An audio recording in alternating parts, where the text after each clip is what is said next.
Your HOA and condo association management company handles your money, enforces your rules, and controls the day-to-day functioning of your community. And most homeowners and board members never question whether that company is actually working in their best interest until something goes wrong. A reserve fund that's short by 6 figures and nobody can explain where the money went. A roofing contract that went to the same vendor for the 4th straight year at a price nobody else even had a chance to bid on. A maintenance request that sat unanswered for 3 months while the management company told you it was being handled, something like that. By the time these problems are visible, a lot of damage has already been done. So in the next few minutes, I'm going to give you the exact checklist, the verification steps, and the direct questions that will tell you clearly whether your HOA management company deserves your trust. Stay with me because one of these red flags might already be happening in your community right now. My name is Joe Braun and I'm the founder of Solume, and this channel exists for one reason: to give HOA board members and homeowners the honest, practical information that most management companies would prefer that you didn't have. I'm doing this video because I've seen what happens when communities trust blindly, and I've seen what happens when they don't. Today, we're covering the 7 red flags of an untrusty HOA management company, how to verify credentials in 5 concrete steps, and the 3 questions every homeowner and board member should be asking right now. If you watch to the end, you'll also get a clear action plan for what to do if you're already spotting a problem. So let's get into it. Let's start with the most important part, the warning signs. These aren't vague feelings or just gut instinct. These are specific observable behaviors that signal a real problem. Red flag number 1, financial statements are delayed or vague. This is one that should concern you most because money is the entire reason a management company exists in a fiduciary capacity. Your HOA collects dues from homeowners. Those dues pay for landscaping, insurance, utilities, vendor contracts, and reserve contributions. The management company is the steward of that money. If they can't produce a clean line item financial report every single month on time without you having to chase it down, that's not an administrative problem. That's really a transparency problem, and transparency problems tend to have reasons. So what you're looking for is an actual income and expense report broken down by line item, a balance sheet showing your operating and reserve account balances, and a bank reconciliation that confirms what's in the report matches what's actually in your accounts. If your management company sends you a 1-page summary, a spreadsheet with category totals and no real detail, or consistently asks for more time, push back. You're entitled to this information. Any legitimate management company knows that, and a good one will deliver it without being pushed. Red flag number 2, no competitive bidding on contracts. Every major vendor contract, landscaping, roofing, pool service, paving, painting, should go through a competitive bid process. That means a minimum of 2 to 3 quotes from different vendors with a clear scope of work so you're comparing apples to apples. When one vendor keeps winning the work year after year, especially without a board ever seeing the competitive bids, it's worth asking why. The concern isn't that you might be overpaying, though that is a real concern and it does happen.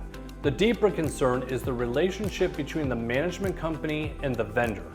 Management companies receive referral kickbacks from vendors, and it happens a lot more than you think. Or worse, they're actually owned by the same parent company. So they might just steer work to vendors who give them favorable treatment, or who are easier to work with, or who just ask fewer questions. None of that is in your community's best interest.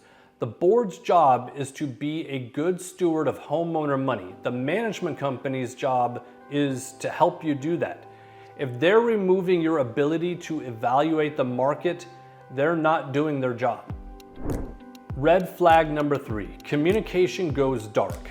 You send an email and it takes 4 days to get a response. You call the office and you get routed to a voicemail or a call center and nobody returns your call. You ask 2 different people at the company the same question and get 2 wildly different answers. Board members are getting contradictory information all the time. Homeowners are reaching out to you because they can't get the management company to acknowledge them. This one actually gets rationalized a lot. People say things like, oh, they're just busy or they're short-staffed or, it's summer, it's a busy season. But here's the reality. Communication is not a premium service. It's the baseline. A management company that is responsive when things are going well and goes quiet or ghosts you when there's a problem or there's a contract renewal coming up or just even a difficult question on the table, that pattern is telling you something.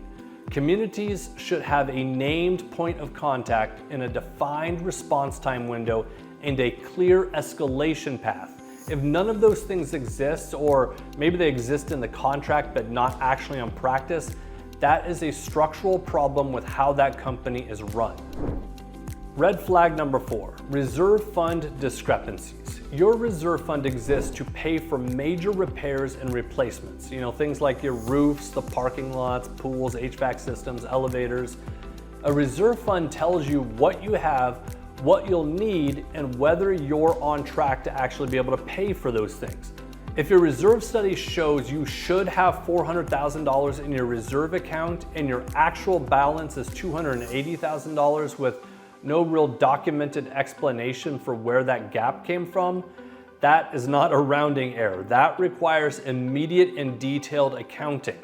And it's not just on the reserve fund, because if your community is regularly borrowing money from the reserves to cover operating expenses, or worse, they're taking on debt just to get through a fiscal year, your management company does not have a handle on your operational budget. That's not a one-time cash flow hiccup. That's a pattern that compounds quietly year after year until something forces it into the open. I've worked with a community that was managed by the same company for over 20 years. And then one day that board received notice of an emergency special assessment. Not a planned capital project, not a line item from a reserve study, an emergency because multiple major building systems had deteriorated to the point where the repairs couldn't wait for another season. So I have a genuine question. How do major maintenance items get ignored for 20 years and then suddenly show themselves all at once? How does a roof not exist in a reserve study? How does sewage systems and roads and parking lots get to the point that they have an emergency problem? How does a management company that has been on site collecting fees and filing reports for 2 decades not see any of this coming? Now, I'm not saying there's a problem here, but there is definitely a problem here. And here's where it gets interesting. The homeowners rejected a $15,000 per unit special assessment because they did, and it made sense to reject it. So the community needed to borrow the money to fund the repairs. And the management company that managed this property for 20 years, again, I say 20 years, they presided over the slow deterioration of the systems that never got flagged in the reserves or the shortfalls until it became an emergency. That same company had a lending arm. You see where this is going. So now the community is taking out a loan with the same organization that caused the problem. The same company that failed to protect the reserve fund is now collecting interest on the debt that the failure created. This is a full life cycle of what deferred accountability looks like in HOA management. And it doesn't start with a dramatic failure. It starts with vague financials, unanswered questions, and a board that trusted the process without verifying the numbers all along. Red flag number 5, complaints are dismissed without resolution. All right, so homeowners file complaints, violations get reported, maintenance request comes in, and the management company's job is to move those items through a defined process to resolution. What you don't want is a black hole where requests go in and nothing comes out, or a culture where homeowners are made to feel stupid or being unreasonable for following up on something that they submitted 3 weeks ago. The tell here isn't one missed complaint, okay? That happens.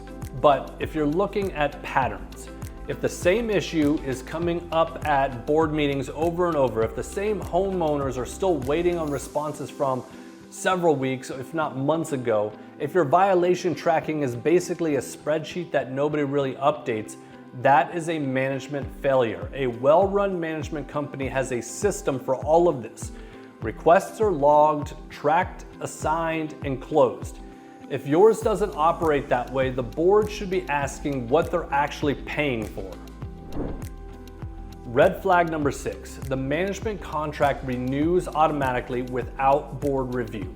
Now, I get it, this might seem commonplace that everybody does this, and I understand that. And this one might even seem less dramatic than the others, but it's just as important because it's the mechanism by which a mediocre or harmful management relationship persists. Many management contracts include auto-renewal clauses. The contract rolls over for another year unless the board affirmatively cancels it within a specific window. If nobody's tracking that window, the contract renews and you've lost your leverage for another year. The board should be reviewing the management contract annually, not just whether to renew, but the terms of it. What has the service looked like this year? Has the company delivered on what was promised? Are there performance issues that should be documented before a renewal conversation? Have you looked at what other management companies in your market are offering? An automatic renewal without that review process isn't just a governance gap.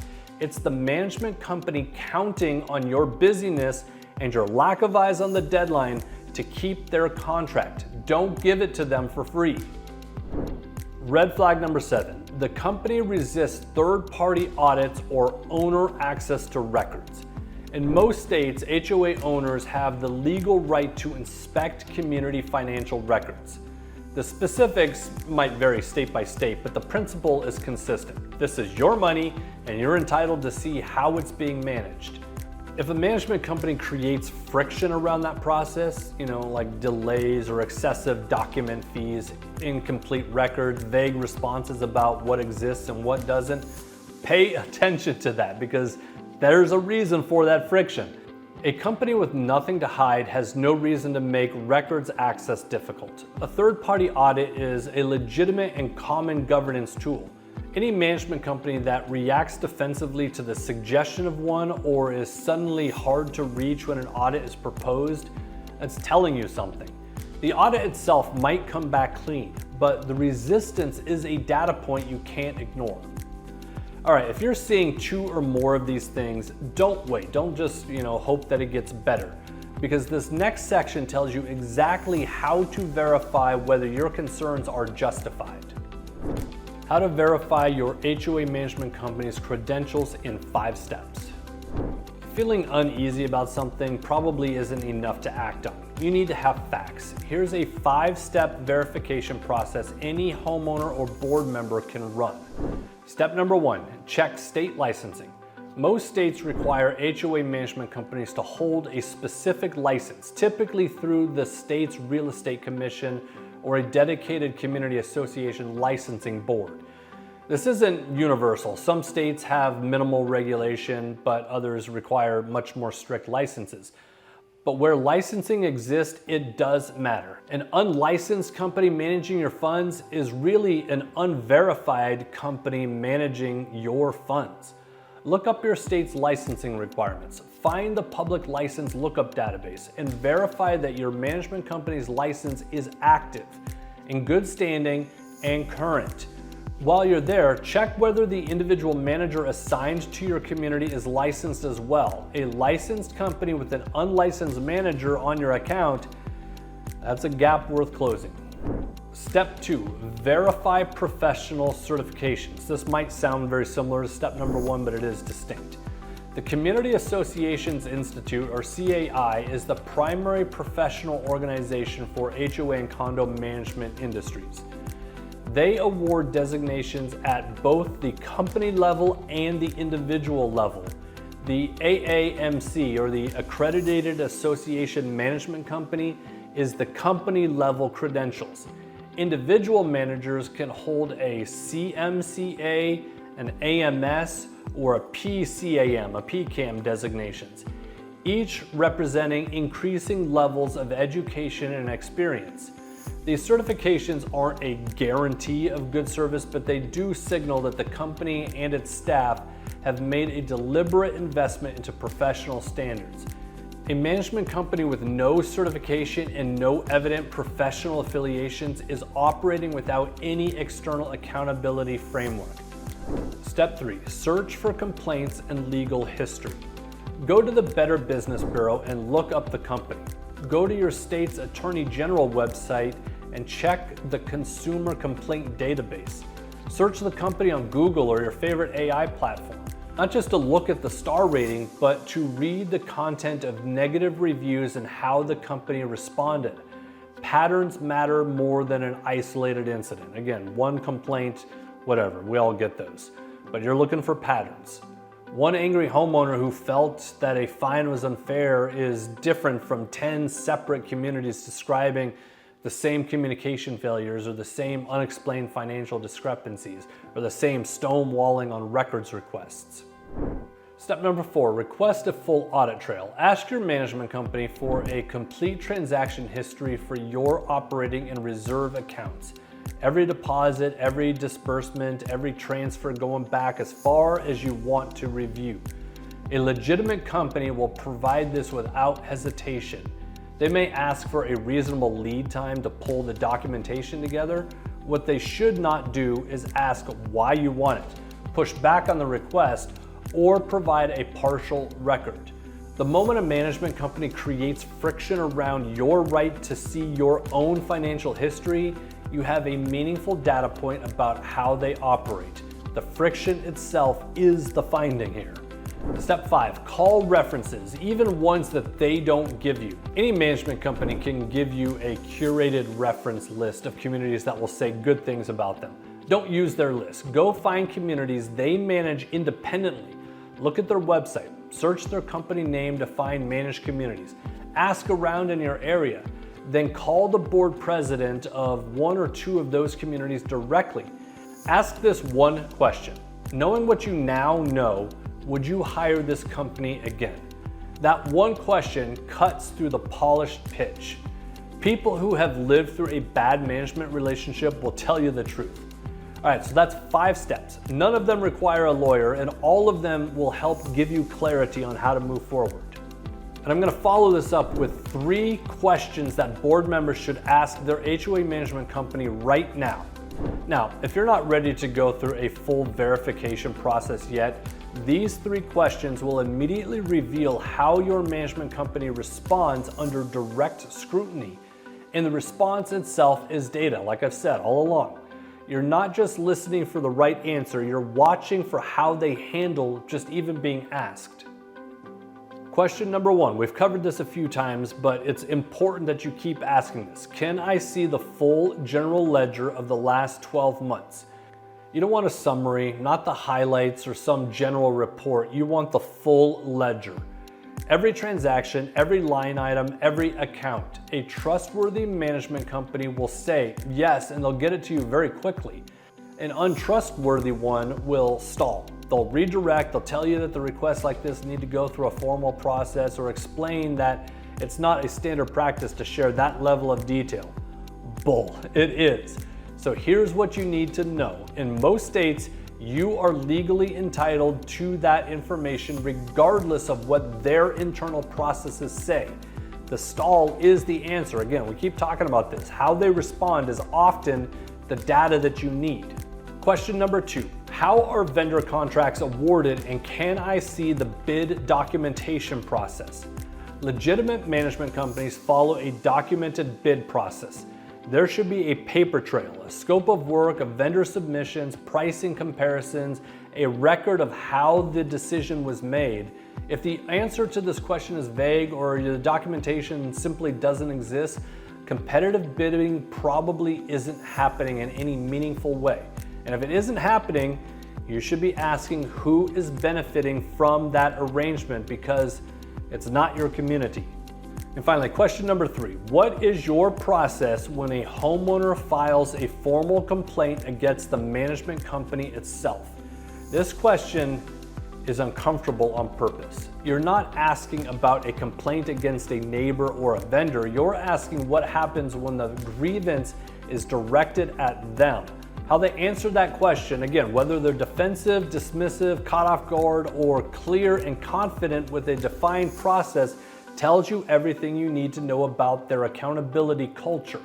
A company that handles this question well has thought about it before. A company that hasn't is telling you something about how they operate when things get difficult. Again, I keep saying this, the data often is in the response, not so much exactly what they say about the response.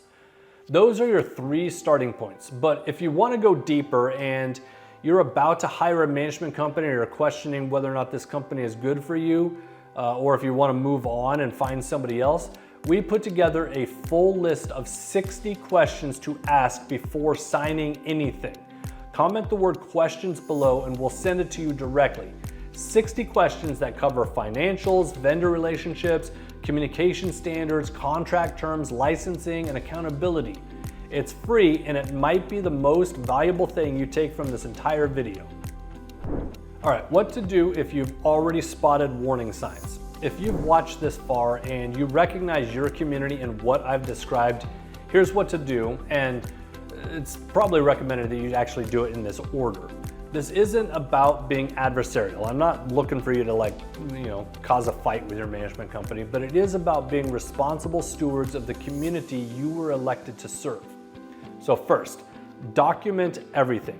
Before you take any formal action, build your paper trail. Screenshots of unanswered emails, logs of unresolved maintenance requests, meeting minutes where concerns were raised and went nowhere, financial reports that don't reconcile.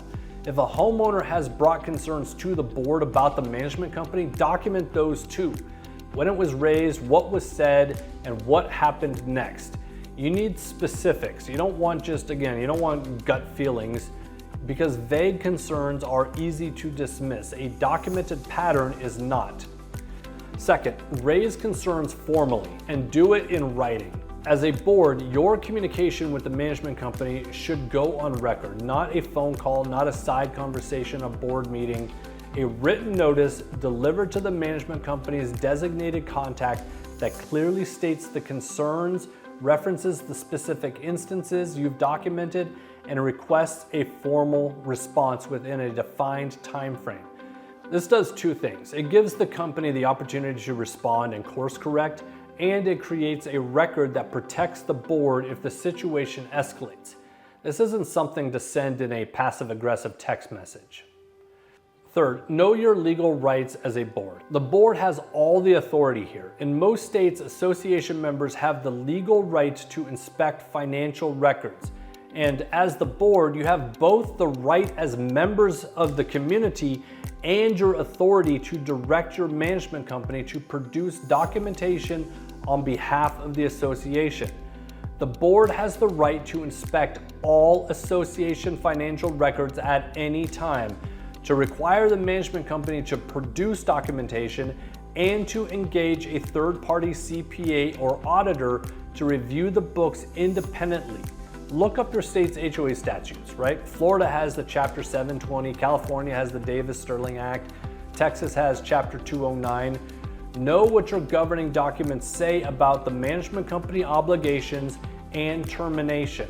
That language matters when you need to act on it. Fourth, know your escalation options if internal channels fail. If the management company is unresponsive to the board's formal concerns, you have options beyond the relationship with the company itself. You can file a complaint with your state's real estate commission if the company holds a license, and it can be reviewed. You can engage a community association attorney to advise the board on its options and its obligations. And in cases involving financial misconduct, missing funds, unauthorized transferred, unexplained discrepancies, that is a matter of law enforcement, not just a management contract dispute. Fifth, and this one is critical, line up your replacement before you terminate. I know that sounds, maybe extreme, or maybe it's just too obvious, but it's something you need to think about. If the evidence is clear and the board is aligned, begin interviewing replacement management companies before you pull the trigger on termination. Firing a management company without a replacement in place creates an operational gap that affects every homeowner in your community. That's dues collection, vendor payments, maintenance requests or maintenance coordination, communications. The transition needs to be managed, not reactive. You want to do this on your terms, right? Work in parallel, make your decision, and then execute the change on your terms. And here's something worth thinking about regardless of where you land on that decision. The board that found itself in this situation in the first place, the one that couldn't get clean financials, couldn't verify vendor bids, couldn't get straight answers, was entirely dependent on an outside organization for its own community's data. That's the root of the problem. When your records live inside a management company system, you only see what they choose to show you on the schedule that they want to show it to you and in the format that they decide is sufficient, right? A monthly report is not transparency, it's a summary of transparency. And this is exactly why having your own internal record of everything matters. Solume was built exactly for this purpose. Whether your community is fully self-managed, working through a hybrid model, or still under traditional management, Solume works for you. Some communities use Solume to replace the dependency on management companies entirely. Others use it alongside their existing manager, so the board always has direct real-time access to their own data. They get to see their own financials, violations, maintenance requests, vendor history, and communications, all of it owned by the community and visible to the board at any time, not filtered through a monthly report that may or may not tell the whole story. Whatever management model your community chooses, Solume fits it. But the communities that get the most out of it are the ones that decide the board should never again be in a position where they have to ask permission to see their own numbers, their own documents, their own information. Let me finish up with this real quick recap here. If your HOA management company is trustworthy, they will welcome scrutiny. They'll answer your questions directly, they'll produce financial records without resistance, they'll have references you can actually call, and they'll have a clear documented process for everything from vendor bids to homeowner complaints. If they can't do those things, or they won't, you know what that means, right? You know what you're dealing with there. So here are the 7 red flags. Again, here's a quick recap. Vague or delayed financials, no competitive bidding, communication breakdowns, reserve fund discrepancies, dismissed complaints, auto-renewing contracts, and resistance to audits. And here are the 5 verification steps. Check state licensing, verify CAI credentials, search complaint databases, request an audit trail, and call references independently. And here are the 3 questions to ask right now. Show me the ledger, show me the bid process, and tell me what happens when I complain about you. So here's my question for you. Leave your answer in the comments. What's the one thing your HOA management company does that makes you question their trustworthiness? I read every comment and I respond to as many as I possibly can. If you felt like this video was helpful, please like and subscribe it. We publish new HOA strategy content every week, designed specifically for board members and homeowners who want real answers, not just fluff that reassures you. And if you want to go deeper, comment the word questions and I'll personally send you a list of 60 questions to help you vet a property management company. All right, see you in the next video.